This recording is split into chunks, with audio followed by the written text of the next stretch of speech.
Well, hello everybody, my name's Guru, and I'm here today to talk about Dragon Booster, a Jetix show that I recently watched again after not seeing it for a long time. This show came out in 2004, and I don't know if I saw it like right when it came out, but I watched it on Jetix because I used to watch a lot of stuff on Jetix. But this show happens in a world where humans and dragons a long time ago had a war, and right before the dragons were getting ready to win and just conquer the whole world, a golden black dragon and a dragon booster appeared.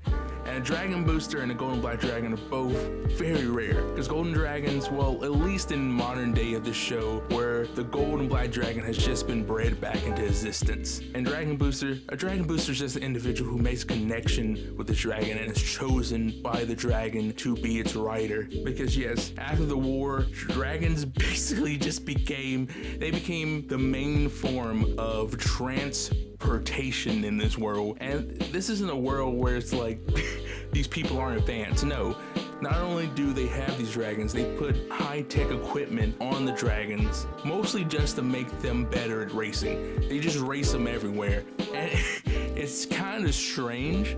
It's kind of strange because it says in the intro, at one point dragons were the equals to humans, but now humans control the dragons. It's gotta be a big step down for a dragon dragons that are demonstrating the show to be just as intelligent as people.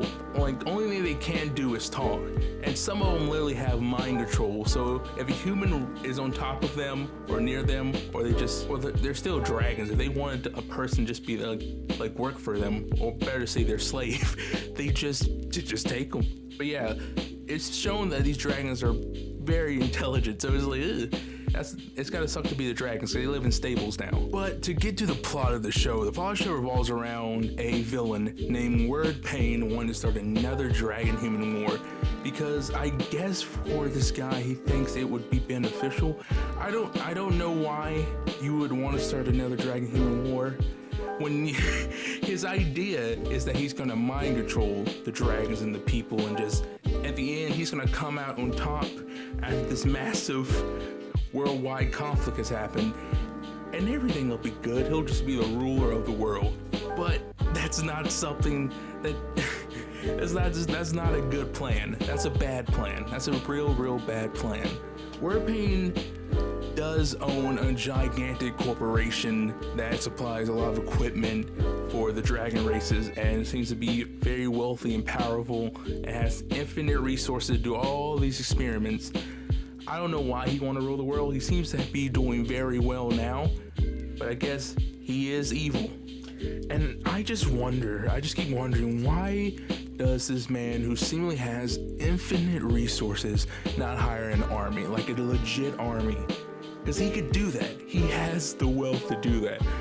But his army is comprised of his race dragons that can turn invisible, along with other things he acquires in the show, and his teenage son and his gang. It's just his band of other teenage ne'er-do-wells who steal dragons and do street racing. I mean, I guess it's good because they steal dragons and he can experiment on them and turn them into wraith dragons, so he can use them for evil stuff. But I feel like, are you telling me nobody would accept being a part of his army? Nobody?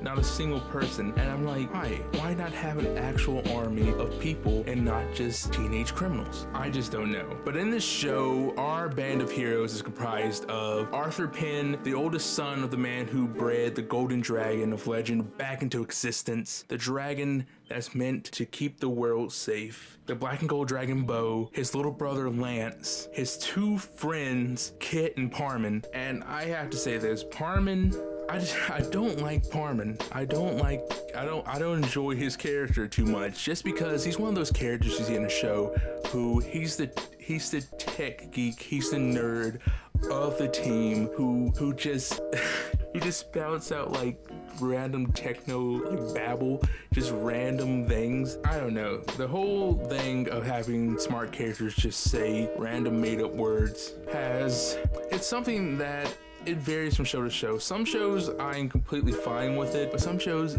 I just can't take it because it just happens too frequently. I don't know, I just don't like it for some reason. But this group of people just goes throughout Dragon City fighting against Word Pain, his son, and his son's Dragonite crew, and and all the evil dragons that he has or summons. And they do this, they fight Word Pain through fighting and racing, and that's really all. They fight or they race. That's kind of me like simplifying the show, because of course it'd be crazy if there was only a fight or a race or a fight in a race, but those really are the big things that happen in an episode for the most part. Those are the big events that occur every episode, and yeah, that's really just what it is. Like maybe they have to find a stone or something, but that ends in a fight or a race. Like everything goes back to that no matter what it is. And kind of like one of the last things I really have to say about the show is it has not held up well visually to me. Maybe somebody else has no problem with the way the show looks, but Jesus, to me, the characters look super goofy. They really do. They look goofy or they look ugly. Like their faces, their bodies, they all just feel so strange to me for some reason. Like when I look at them, I'm like, God, what happened? Like the best looking part of the show, in my opinion, is the dragons. The dragons don't look that bad, really. Like they're the best looking part. The people look really odd to me. I can't handle the way the people look. It's just a whole lot of problems in the people area.